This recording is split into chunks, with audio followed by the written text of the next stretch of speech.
Hoje eu até tomei nota aqui de algumas coisas que eu quero falar a respeito, principalmente dessa notícia da semana. Essa live não é uma live sobre o Elon Musk, eu quero que esse caso Elon Musk sirva apenas para mostrar que esses 3 itens do ilusionismo estão sendo praticados e sendo colocados em prática, né? Melhor dizendo, diante dos nossos olhos, enquanto a gente fica lá olhando o cara balançando a cartola com a dançarina do lado e todo aquele... Você vê que 90% dos mágicos eles precisam desse espetáculo, né? Porque é aí que ele consegue desviar a sua atenção, o eixo da sua atenção, melhor dizendo, porque você vai começar a prestar atenção não naquilo que você deveria prestar atenção, mas exatamente naquilo que ele quer e precisa para que o truque dê certo. Vocês viram aí a miniatura que eu escolhi? É um pôster antigo daquele Harry Keller, que foi um ilusionista muito famoso, aí, acho que do século XIX para o começo do século XX. Não sei se chegou ao século XX, agora não sei a época. Mas ele, segundo eu soube, ele foi um dos 3 ou 4 mágicos que inspiraram o filme lá com o Edward Norton, o filme O Ilusionista, que, para quem não viu, assista, eu acho esse filme muito bom. É um entretenimento, assim, mas eu acho que é um entretenimento bem feito. E ali mostra como a própria... virou uma coisa, como é que eu posso chamar assim? Uma obsessão do chefe de polícia ali, né? Eu acho que é exatamente na virada, se eu não me engano, era em Viena, né? Na virada do século. E ali, o que eu vejo ali, naquele obcecado policial, que não estava obcecado em descobrir o ilícito, ele estava tomado pela curiosidade, assim. E é mais ou menos o que acontece com a gente quando sai uma notícia como essa do Elon Musk, mas não apenas, né? Porque a gente está vendo que isso tem inúmeros outros desses truques ilusionistas acontecendo ao mesmo tempo, exatamente para que a gente não consiga focar nas nossas coisas, para que a gente não perceba o que realmente importa que está acontecendo, e enquanto a agenda totalitária vai avançando no mundo inteiro e sob todos os aspectos, como a gente vai ver. Então, essa coisa do Elon Musk, que nós vamos recortar rápido aqui, primeira coisa, pensar que um sujeito como ele está preocupado com a nossa liberdade de expressão, eu acho uma ingenuidade, assim, aí já remete à live da semana passada, né? Até que ponto essa ingenuidade é algo normal e deixa de ser... E não passa a ser cumplicidade, né? Até que ponto você pode ser ingênuo sem ser cúmplice? É uma questão que merece bastante reflexões, né? A gente vê, por exemplo, algumas coisas que eu tomei nota antes de começar a live sobre o Elon Musk, né? Espera aí. Deixa eu pôr ele aqui. Primeiro, eu vi ontem algumas pessoas que eu gosto até, dizendo assim, mas ele é um cara que fez fortuna fora das finanças, dessa big money aí, das finanças internacionais. Isso não é verdade, ok? Ele está diretamente atrelado a esses caras de Wall Street desde o início, né?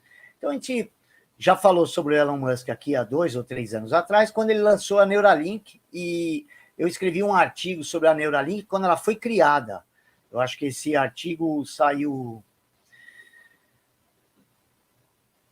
no Brasil Sem Medo, agora não tenho certeza, mas eu escrevi também sobre a Neuralink no meu próximo livro, não o que vai sair em julho, o outro que deve sair mais perto do final do ano. e lá vocês vão ver, vai estar tudo muito mais detalhado lá, com fonte, referência e tudo. Mas não se esqueçam, assim, ele não começa sozinho, numa garagem, a mesma história do Bill Gates, mesma história do Zuckerberg, mesma história de todos esses caras, que o parte deles vieram do projeto Carnivore, não é o caso do Elon Musk. O Elon Musk é um sul-africano, e eu já falei aqui que ele, muito provavelmente, poderia ter alguma... Muito provavelmente não, muito possivelmente, né?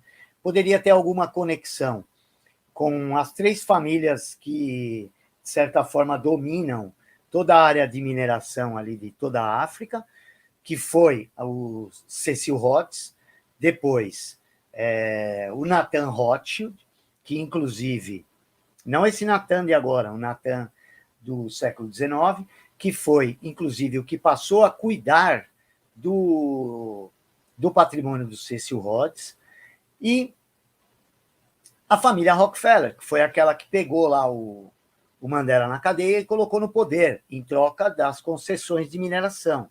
Ainda vou lembrar umas referências para falar sobre esse assunto aqui, porque isso tem até documentação, tá? Inclusive com depoimento do agente da Fundação Rockefeller, que esteve lá e que prometeu isso para ele, tá? Então, aí quando a gente pesquisa, por exemplo, a mãe do Elon Musk, não lembro o nome dela agora, é uma senhora que foi atriz, foi modelo, acho que chegou até a ser Miss lá. Ela o avô dela é um Haldeman.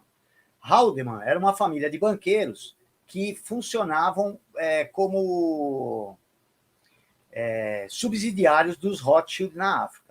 Outro dia eu falei aqui, por cima, assim, aí quando a gente vai pesquisando, vai olhando essas conexões antigas dos banqueiros, eu tenho bastante coisa sobre isso, e vai ser o tema da próxima live, a live 150, semana que vem, nós vamos falar especificamente sobre esse assunto.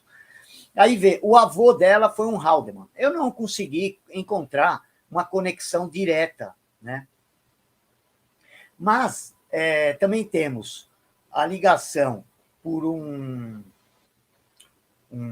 tio dela, que também tinha conexões com essas finanças, aí no caso não com os Rothschild, mas sim em Wall Street, e desde o início ele recebe dinheiro do Morgan Stanley.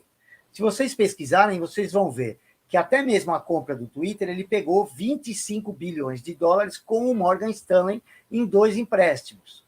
Tá? Então, continua sendo mais um ator, no meu entender, um ponta de lança dessas finanças internacionais. O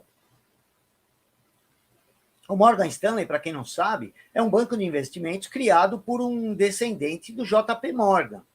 Então, ainda é controlado pela família. E se é família Morgan, é família Rockefeller.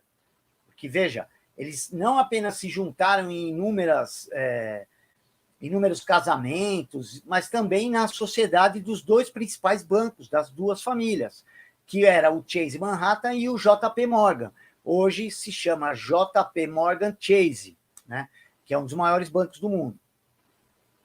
E aí, veja se eu não tenho razão com essa coisa de ser um ator que é mestre da especulação, né? Porque o ilusionismo na área financeira é a especulação. Ele comprou o Twitter, aí no dia seguinte a empresa dele, a Tesla, perdeu 125 bilhões de valor. Como uma empresa pode perder tanto dinheiro sem ter acontecido nada com ela? Não mudou nada. No panorama relacionado à empresa, não mudou nada. Agora, o que mudou? Mudou que é uma forma, os altos e baixos da Bolsa de Valores é para tomar dinheiro dos incautos que acham que vão investir lá e vão ganhar dinheiro igual ele, entendeu? Então é uma pirâmide isso daí. Só pode ter perdido 125 bilhões se ele já não valia. Porque a Tesla, para qualquer um que pense um pouco com a racionalidade do mundo do mundo mesmo, o mundo que a gente vive, vai perceber que era pura especulação. Como é que uma empresa como aquela podia valer mais que a General Motors? Entendeu? Como é que uma empresa como essa podia já valia aquela fortuna antes de produzir um parafuso? Era especulação pura, entendeu? E quando você tem acesso aos meios as conexões com a indústria do dinheiro, e nesse sentido, a indústria mesmo, porque o dinheiro hoje é fabricado apenas por uma confissão de dívida, sem nenhum lastro, seja em riqueza ou seja em qualquer coisa real, mostra que é pura especulação. E especulador não pode ganhar se não tiver altos e baixos. Então, para mim, tudo isso é uma ilusão que as pessoas estão abraçando. Eu entendo, tá? Já vou fazer esse disclaimer aqui. Eu entendo que muita gente está falando, mas vai ter um pouco mais de liberdade no Twitter e tal. Ele não pagou 40 e poucos bilhões, né? Ele não pagou 42 bilhões pelo Twitter. Ele pagou 42 bilhões pelos dados que ele vai colocar na Neuralink. A empresa dele, para quem não sabe, que quer colocar um chip na sua cabeça, um dispositivo que vai poder ser controlado desde fora, entendeu? Então, assim, tem uns outros fatores que relacionados aí à ideia da especulação financeira, que a gente vai falar na próxima live de quinta-feira, a live 150, que a gente vai falar do tema que eu acho mais importante para entender tudo isso, que vai se chamar Sempre Presuma Banqueiro. Nós vamos mostrar as conexões de todos eles e vou tentar buscar até mais informações sobre os Haldeman, né? E não se esqueça, a mãe dele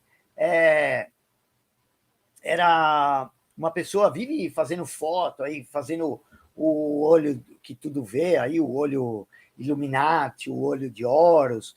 Ela tem uma conexão muito profunda com toda essa classe artística que a gente sabe com o que está metido, tá? E a mulher dele, né? Como é que é o nome?